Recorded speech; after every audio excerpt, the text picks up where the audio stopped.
All right. Excuse me. It is 12:30, so we will get started here. Just a reminder of what we were talking about on Thursday. We have started to dive into amino acid metabolism.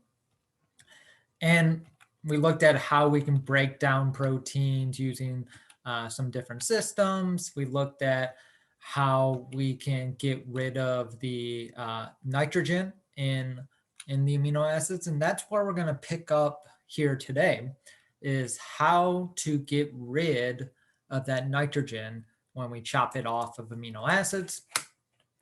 And we talked about CPS, carbamyl phosphate synthetase, which is the rate limiting step. And that is making our carbamyl phosphate, that first molecule that's going to be fed into the citric acid cycle. So this is the slide we left off with on Thursday, just talking about this mechanism. And we're going to jump right back into talking about the urea cycle. So again, CPS1, rate limiting step of the urea cycle. So this is the enzyme that is going to be controlled to help control flux through the urea cycle.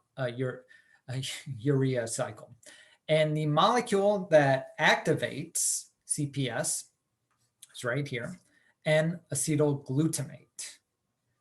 Now, N-acetylglutamate is made out of two things. It's made out of this acetyl group, and it's made out of glutamate, which is right here. And you make N-acetylglutamate by combining glutamate and acetyl coenzyme A. And the enzyme that does that is N-acetylglutamate synthase. Now, why does it make sense for N-acetylglutamate to control flux through the urea cycle? Well, as we saw on Thursday, one of the amino acids that is used to carry nitrogen throughout the body is glutamate. So as you break down more and more amino acids, you increase the amount of glutamate in your system. And what that glutamate will go and do is it will go and help activate N-acetylglutamate synthase, right? So amino acids break down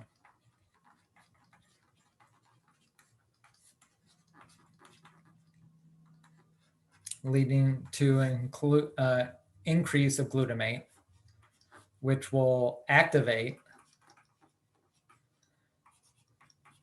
N-acetylglutamate synthase, which will create N-acetylglutamate, which turns on CPS1, which turns on the urea cycle. So that's the flow chart.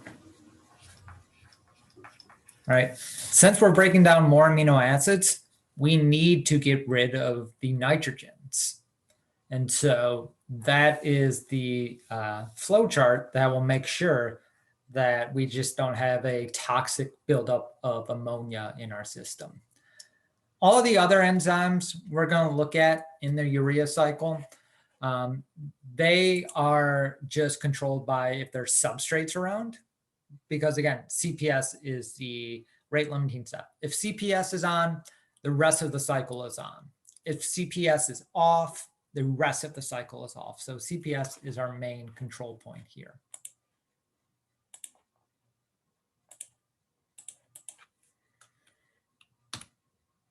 So let's continue on with our urea cycle. So now we are on reaction 2. And just a reminder, the urea cycle happens in two parts of the cell, the mitochondria, which is this oval, and the cytosol. So after making our carbamyl phosphate, the next thing we're going to do is make citrulline. And I think this image is really good because it's color coordinated. So we took an ammonia group already and we've stuck it on our carboxyl phosphate. And the idea is using these phosphates, we're going to transfer this green and blue molecule onto citrulline. And we do this in a way that very much resembles the first reaction of the citric acid cycle, right? In the first reaction of the citric acid cycle, we take oxaloacetate plus acetyl coenzyme A, and we make citrate. Here, we're taking ornithine, which is the last molecule of the citric acid cycle, combining that with our carboxyl phosphate to make a new molecule called citrulline, not citrine, citrulline. And citrulline is an amino acid. Here's the backbone. N, C alpha, C double bond O. But it's a non-standard amino acid. Your DNA doesn't encode for this. We just make it in the urea cycle. So this happens in the mitochondria, and the production of ornithine that we're going to get to happens in the cytosol. So these yellow spheres here, what they are representing is just transportation enzymes. So for this reaction to work, ornithine needs to be transported into the mitochondria. And then once we create citrulline, we're going to transport that out of the mitochondria into the cytosol. So that's what those yellow spheres there are representing. And again, we're just moving green and blue parts of our molecule onto our new amino acid. So that is reaction 2, the citric acid cycle.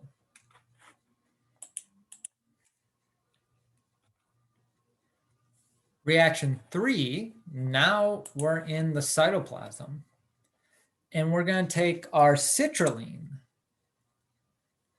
and combine it with aspartate, aspartic acid, everyone's favorite amino acid, D, aspartic acid, combined with our non-standard amino acid citrulline. And we're basically just going to stick these two together. What's going to happen in step 3? This is C double bond O. The oxygen is going away. And that is going away to more or less make water, because we're going to take 2 hydrogens from here and remove them as well. Then we're going to connect the nitrogen and carbon here to make what's called arginosuccinate. There we go, arginosuccinate. I have a hard time pronouncing that. And the enzyme is arginosuccinate synthase, or synthetase rather. So this enzyme's nicely named. It tells you what it's making. Here I have the actual mechanism for what's happening, as it's not just like this oxygen disappears, right? Something's actually happening to it, but no need to know this detailed mechanism for the test. I'm not going to ask you about the detailed mechanism, as we're really focusing on all the steps here. But I have this mechanism here in case it helps you learn, helps you remember what's going on there. If you just look at that and see lines that don't make any sense and don't help you at all, feel free to ignore it. But I just included there just in case. This process driven by ATP. So to get rid of those ammonia, we have to invest energy, and we get out an AMP out of it. And as I said, arginosuccinate is our product here for reaction 3, which is all in the cytoplasm again.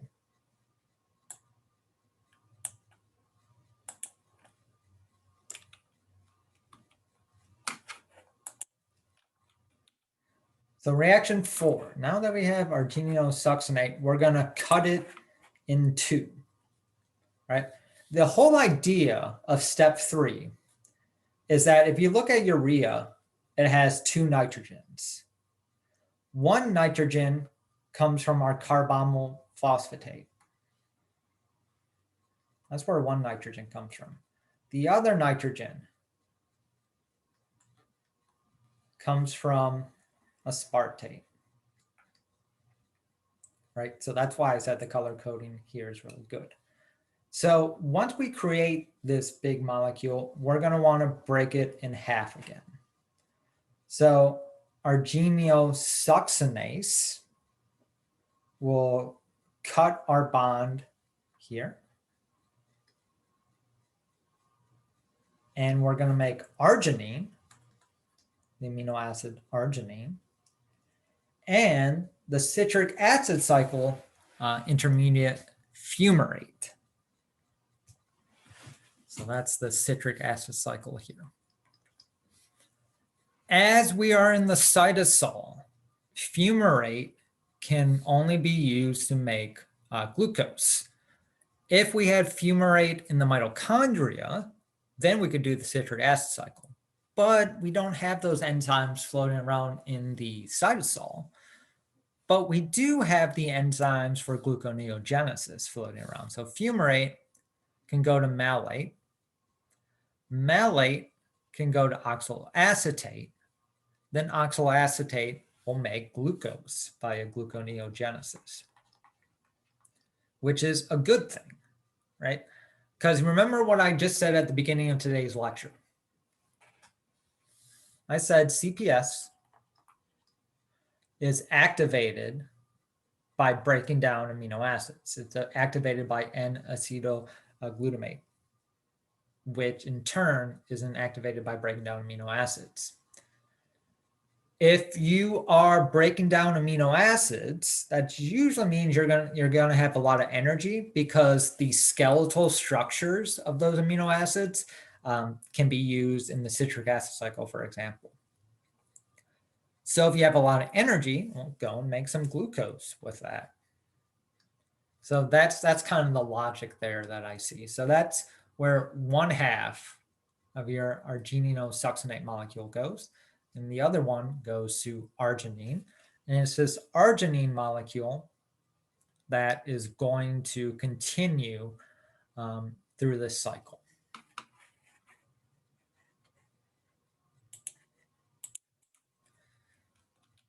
Oops. So I guess that was my last slide. So let me explain what's going on there. So arginine will react with the enzyme arginase. And we're going to cut off urea. So basically, this part of the molecule is cut off, and we need water to regain our oxygen molecule here. So here we're getting urea, and we remake ornithine. And this is all in the cytosol. So we need to take that ornithine, import it into the mitochondria, and then we start again. So that is, in effect, how all of the nitrogens you get from eating amino acids are disposed of in your body in the urea cycle here. And then the urea molecules go to your kidneys, and then you flush them out of your body. So before we move on to the next PowerPoint, any questions at all about the urea cycle, or anything at all, really?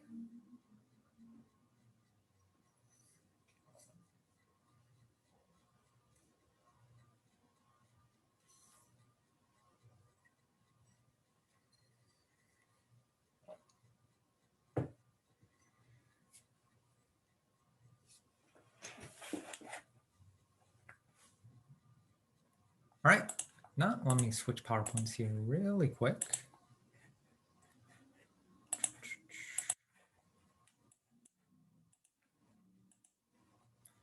And now that we've talked about all the ways to metabolize different biomolecules, let's zoom out outside the scope of the cell and talk about how your organs play into metabolism, how they're all interconnected. So we start with the main controlling unit here, the brain. And the brain takes up 20% of the oxygen that you breathe, because the brain needs to constantly balance all the ions to keep your ion channels active for nerve impulses. And that takes a lot of energy to reset those. So that's where most of or 20% of the energy consumption goes directly to your brain. And your brain can only use glucose and ketone bodies for energy. It can't use fat directly. And so the brain gets the glucose and the ketone bodies from the blood. So the brain doesn't make any glucose, doesn't go through gluconeogenesis, doesn't make ketone bodies. It is simply a user of energy. It does not produce energy, right? And we need a constant supply of energy to the brain, of glucose. Otherwise, once your blood level starts to drop, your blood glucose level, that can lead to coma, damage, or even death there. So we have to make sure that the brain gets a constant supply of energy. The next big user in our system are our muscles. So that's down here. You can tell it's a user because most of the arrows just like end at it instead of going away from it. There are some that we'll talk about. And muscles are using 30% of the oxygen. They have a wider variety of energy they can use. So in addition to glucose and ketone bodies, they can directly use fatty acids. And when you are using your muscles actively, like working out, that rate of energy or the amount of energy that you need basically increases 25-fold. So the energy that you need skyrockets when you're actually using your muscles. And we'll talk, actually I do talk about it here. And normally, well, in a burst sense, I should say, in the burst sense, the way to replenish your ATP is through phospho creatine. So phosphocreatine, we talked about this a couple weeks ago, is a molecule that is higher energy than ATP. It's a molecule that has phosphates that's higher energy than ATP. And so what it can do is it can make ATP right there instantly by giving its phosphates away to ATP. However, you have about 4 seconds worth of phosphocreatine in your muscles, which means your muscles can work at a maximum rate for about 4 seconds, and then they can no longer go their maximal rate. They have to slow down and start to produce lactate instead. Now, I mentioned this when we were talking about lactic acid, but lactic acid isn't what actually causes muscle fatigue itself. It's more the pH change in muscles that make them feel fatigued, and you can't really use them as much. And the logic that people think behind this is that it's evolution that has prevented you to overuse your muscles, because if your muscles didn't start to ache because of that pH imbalance, what could happen is that you could keep using them until you run out of ATP and accidentally kill your muscles, and you couldn't use them ever again because they were dead.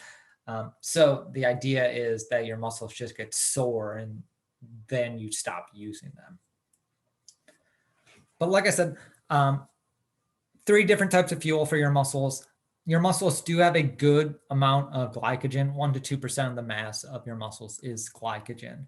However, muscles can't export glucose, which would make sense. If it's using glucose, why would you export it? It's a big user of the glucose, so don't ship it off somewhere else. And it cannot make glucose directly. And we'll look at 2 different cycles here in a bit, but it can make glucose indirectly by shipping lactate to the liver and alanine and glutamine to the liver and also to the kidneys as well. But we'll look at those cycles individually. Heart muscles, they are also a big user of energy. 40% of the heart cells are actually just mitochondria. There we use fatty acids and glucose during heavy strain. So that's our tissues that use the energy the most, the brain and the muscles. So let's look at some of the organs that help produce energy then.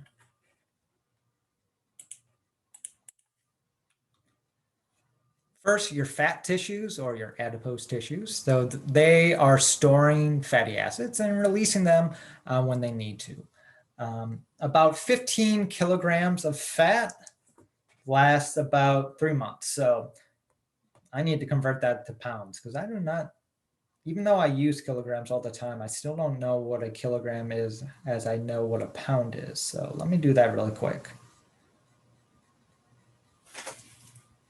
All right, so if you have 33 pounds of fat on you, you could live 3 months without having to eat anything if you're just talking about energy needs. Of course, you would need vitamins, you would need minerals, but if you're just talking purely energy, 33 pounds of fat and you're good for 3 months. So where does the adipose tissue get this fat? And we talked about this when we looked at how lipids go through the bloodstream. Usually they just take them from these lipoproteins, or VLDLs, LDLs. The adipose tissue will just go and absorb those. And the rate at which fat tissues absorb and release fatty acids is really dependent on the amount of glucose there's around, right? So if there's a lot of glucose in your blood, there's no need to release fatty acids. If glucose levels drop in your blood, well, then start releasing fatty acids because, as we saw, the muscles can use that as energy and the liver can take those, make it into ketone bodies and send it to the brain and the muscles as well. And adipose tissues also do have some effect on hormones releasing that regulate metabolism. And I plan to look at those today. If not, we're going to look at those hormones at the very beginning of Thursday. The main player, though, our central organ in all of metabolism, is the liver. You can see all of the arrows more or less go through the liver. So it is the central hub for all metabolism activities. It is responsible for levels that are used for your brain, your muscles, and all other tissues. Everything that you eat, except for fatty acids, will go to the liver. So be careful what you eat. And your liver is what is really helping maintain the amount of glucose in your blood. Because as we said with the brain, if glucose drops below 5 millimolar, you could die. So your liver is the organ that's really measuring those levels and deciding if you need to release glucose or not. So just talking about fatty acids in the liver, shown by this blue arrow here. Depending on what your energy needs are, if you need energy, if your cyclic AMP levels are high, fatty acids can go to acetyl-CoA, can go to ketone bodies, which can go to your brain, go to your muscles. And eventually, if you have too many ketone bodies, your kidney will take those up and expel those. However, if fatty acid or if energy demands are low, any fatty acid it absorbs, any free fatty acid, it will turn those back into tags and send those off to the adipose tissue for storage.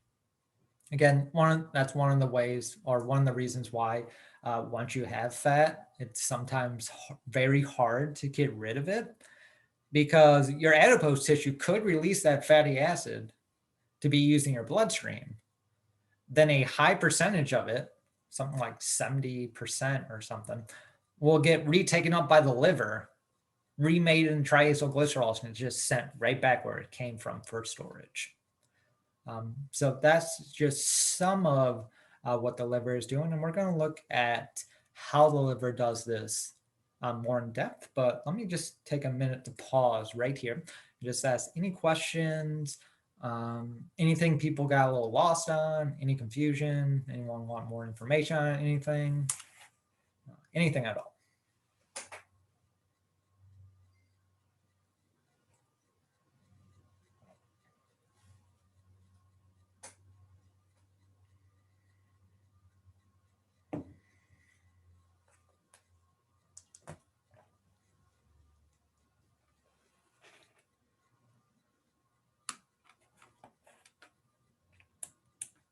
All right.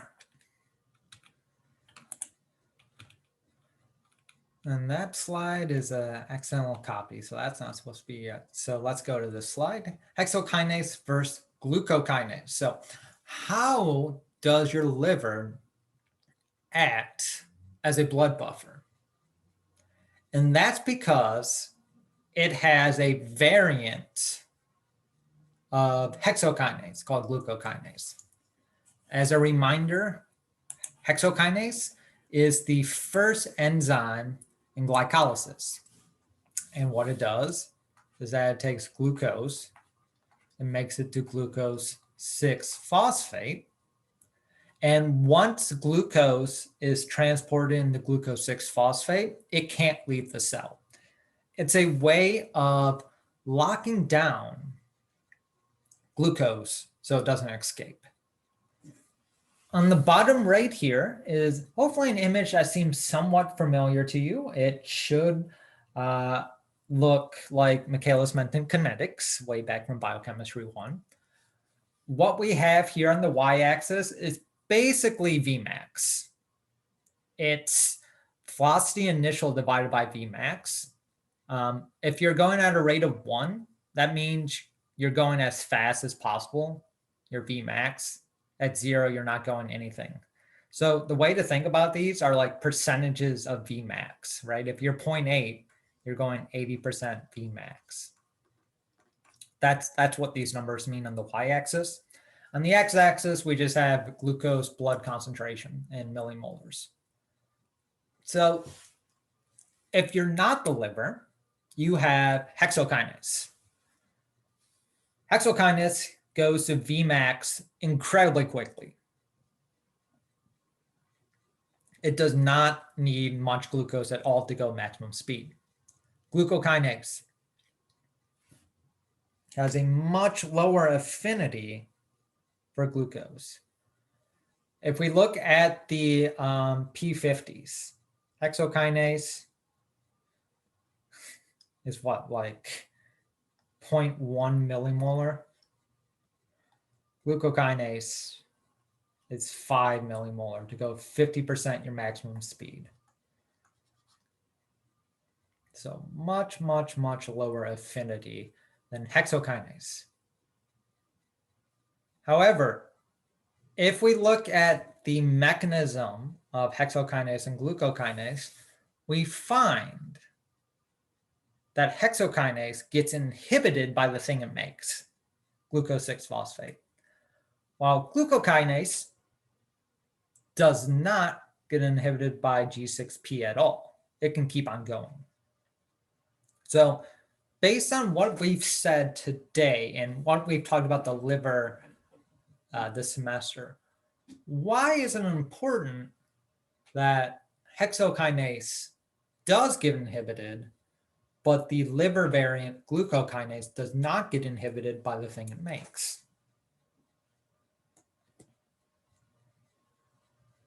Anyone have any thoughts on why that could be important? What is the relevance of that?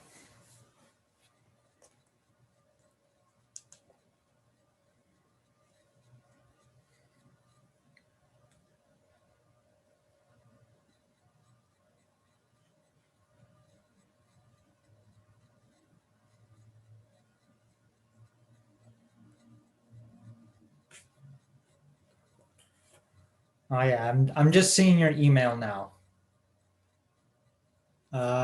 Let me see. Did I mess that up? Okay. You should be able to chat now. I apologize. I unclicked something that I wasn't supposed to click.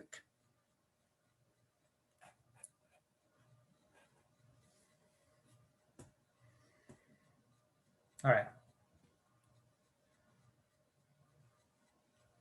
So with that, now you should be able to chat. And now my Zoom is frozen. Okay.